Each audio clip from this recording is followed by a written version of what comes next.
This application is an event counting application with the National Instruments USB 6009.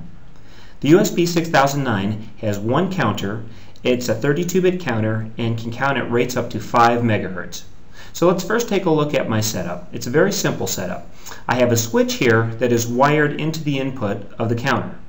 That switch also goes and creates a circuit or closes a circuit back to the ground input of the 6009. So when I close the switch, we will count the falling edge of that event and we'll register that as an event count.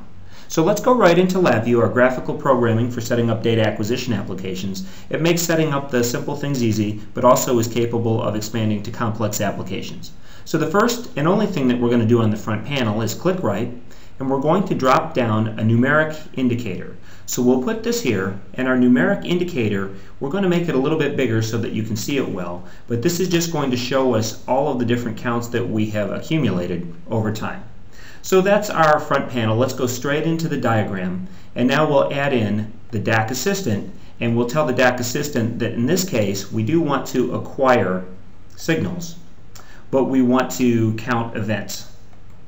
So we'll go right down to counter input, we'll do an edge count, and now we're ready to choose the counter, and there's only one, so we'll specify that one. And at this point we're ready to go. We just want to say make sure it says one sample on demand, and it does, so we're good, and we'll click OK, and we're ready to go and wire this up. So now out of the DAC Assistant will be our counter, and it's asking us a question here: do we want to put this in a loop? And the answer is yes, we would like to count over and over again. So we'll take our numeric value, we'll put it inside the loop, and then we'll take our count values and we'll wire it up to the numeric indicator. And at this point our program is complete and we're ready to run. Let's go back to the front panel. We'll run this and our program is off and running. Now I'm going to reach over and I'm going to start clicking off events from my counter.